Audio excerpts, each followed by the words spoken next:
In 479 BC, a woman was dragged through the inner corridors of the Persian royal palace and into a chamber where doors closed without witnesses and reopened without explanation. The guards lining the walls did not look at her. In that palace, looking at the wrong moment could end a career or a life. When the doors sealed, the silence was deliberate. Nothing inside would be announced. Nothing inside would be denied. What happened there was so extreme that the historian who later recorded it, a man who had calmly described cities burned, armies annihilated, entire populations erased, slowed his writing. He did not slow for spectacle. He slowed for this. She was not accused of treason. She had not betrayed the throne. She was not a slave, not a prisoner, not collateral from some distant revolt. She was royal, the wife of the king's own brother, protected by blood that should have made her untouchable. And the order did not come from the king. It came from the queen. But the chamber was not where this began. Years earlier, on a narrow strait far from Persia, the most powerful ruler on earth had placed a golden throne on a hillside so his fleet would know he was watching, so his army would see him watching. Victory would be witnessed. Glory would be personal. Instead, he watched his ships collide, burn, and sink in full view of the men whose loyalty depended on his certainty. They saw him watching his own defeat. The humiliation did not explode. It did something quieter. It lodged. It hardened. It began looking for somewhere smaller, somewhere controllable, to reassert what had slipped. What followed did not resemble catastrophe. It resembled order. A marriage arranged within the royal house. A boundary crossed behind closed doors. A sacred oath spoken too easily. A single hand-woven robe moved from one body to another. A birthday ritual no king could publicly refuse. No one panicked. No one shouted. That was the danger.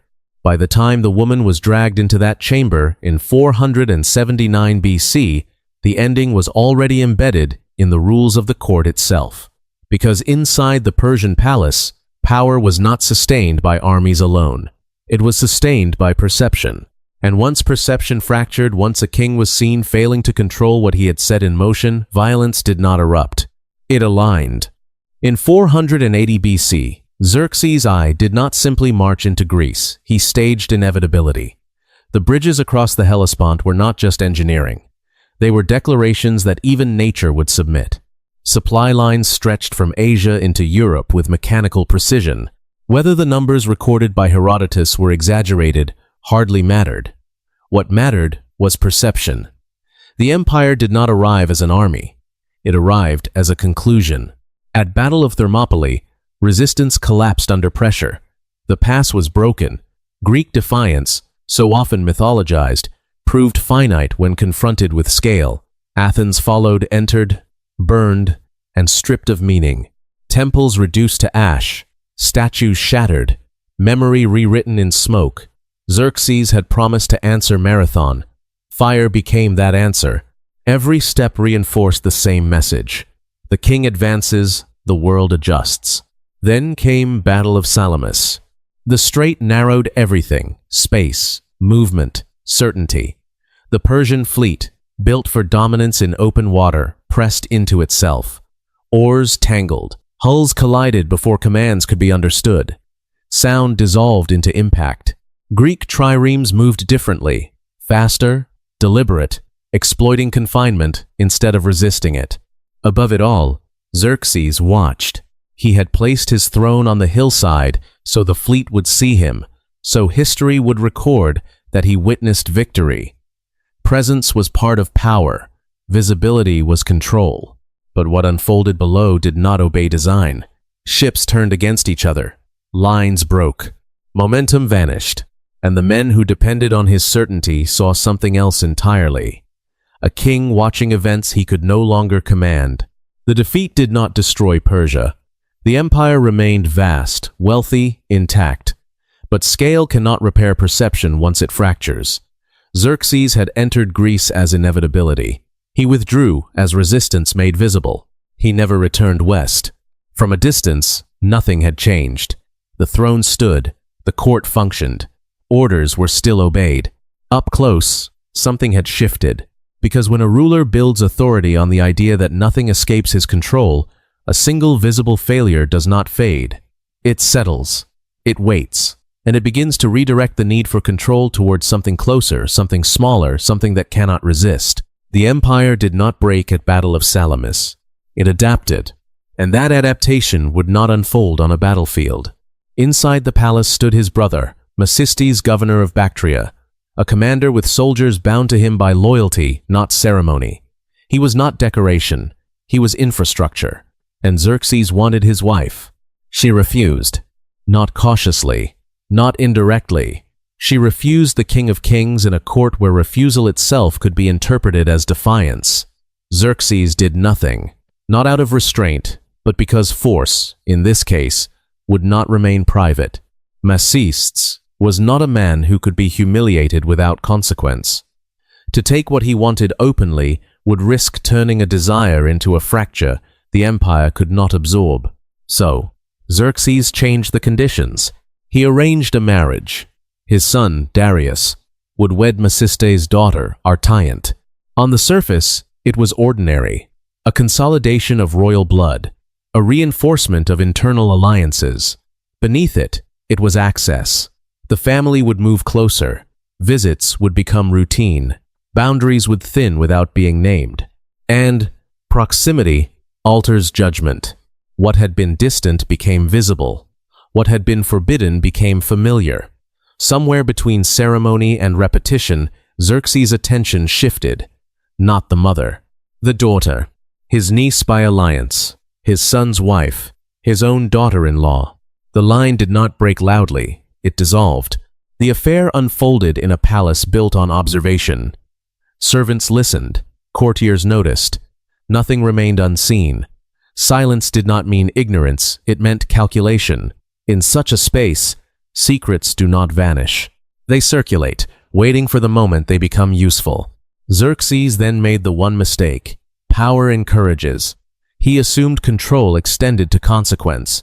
He swore an oath to Artaiant. Not casually, not symbolically, a royal oath binding, visible, and irreversible. Whatever she asked, he would grant. In the Persian court, such a promise was not personal, it was structural. To break it was to expose the limits of his own authority. She asked for the robe he was wearing. It had been woven by Queen Amestris. He offered alternatives: gold, cities, entire provinces. She refused them all, because the robe was not valuable. It was visible, and visibility, in that court, was power. He could have denied her privately, absorbed the cost, contained the damage. He did not. He gave it to her, and in that moment, something shifted that could not be undone. The robe moved from the body of the king to the body of another woman, not hidden, not concealed, but worn in the same spaces where the queen herself was meant to be seen. It was no longer an affair. It was evidence. Amestris saw the robe. She understood everything in a single glance.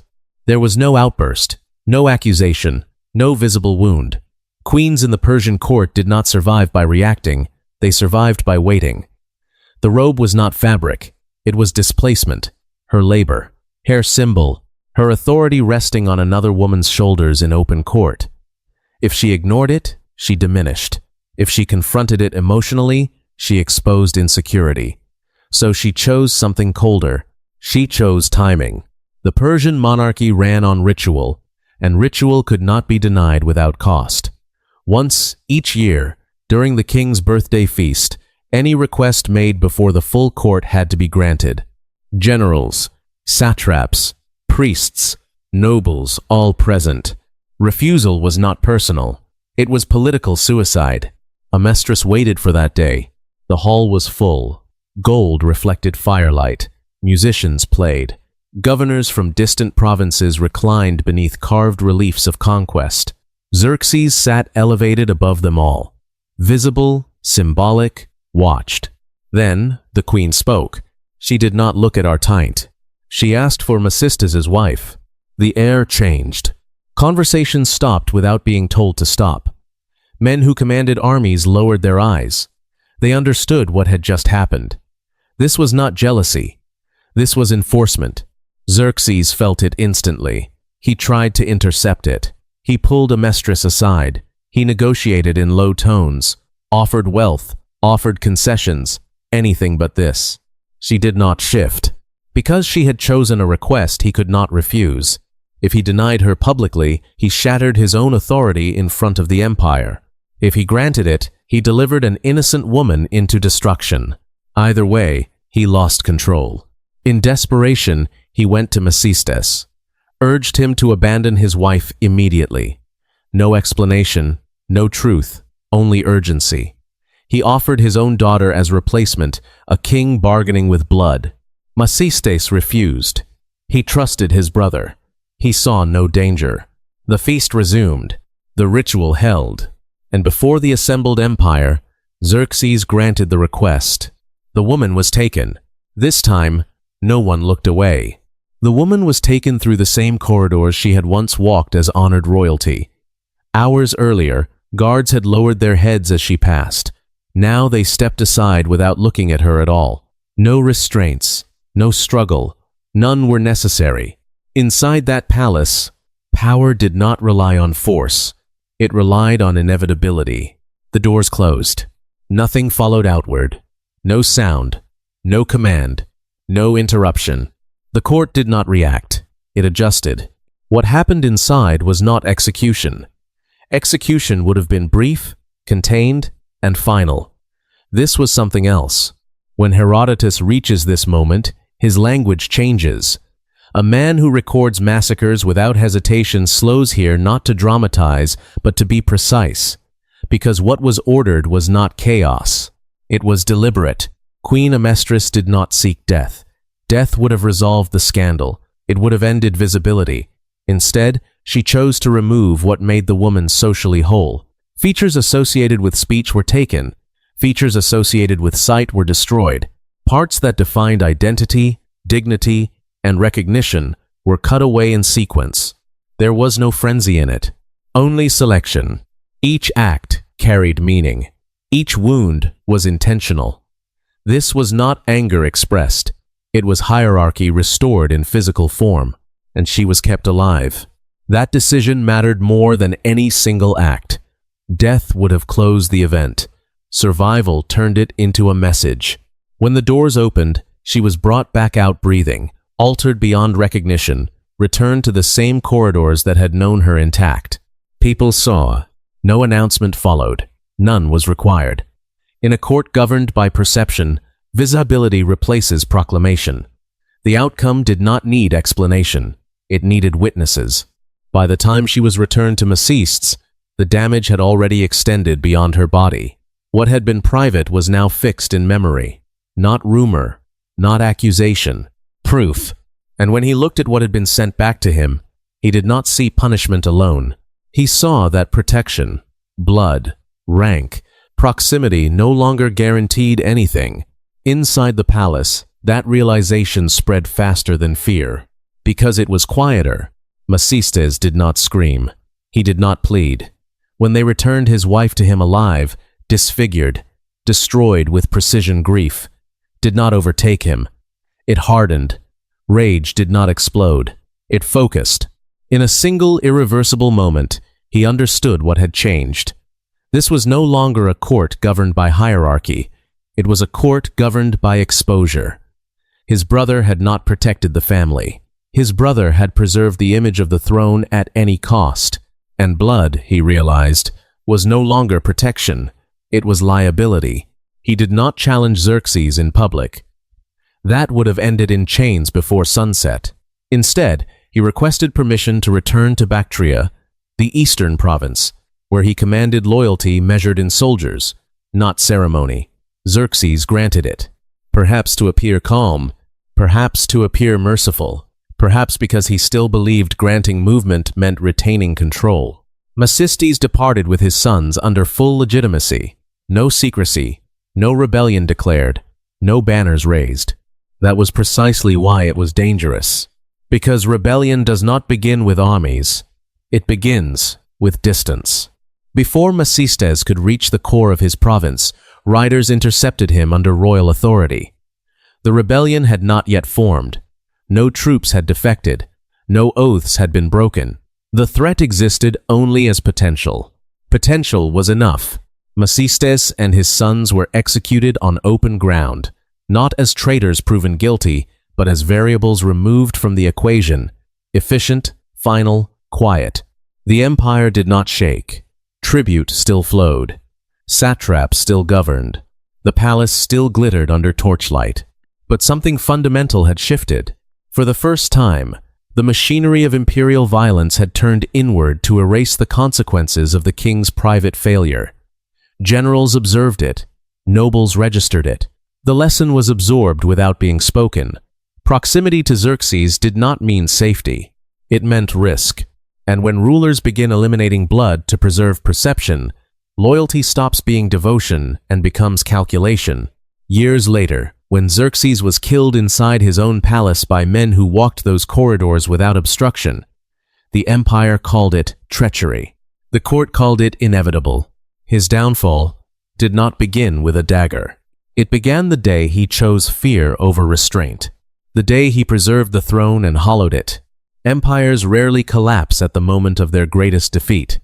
They begin to fail in what follows when power is forced to explain itself, when control is performed instead of held. Xerxes. I survived Battle of Salamis. His armies remained intact. His treasury remained full. From a distance, nothing had changed. The empire still stretched across continents. The throne still stood elevated, untouched, unquestioned. Up close, it was already different. What unraveled him was not defeat, but correction. The quiet attempt to restore authority without admitting it had slipped. A desire pursued without limit. An oath spoken without restraint. A punishment so precise it eliminated scandal while teaching everyone watching how far the throne would go to protect itself.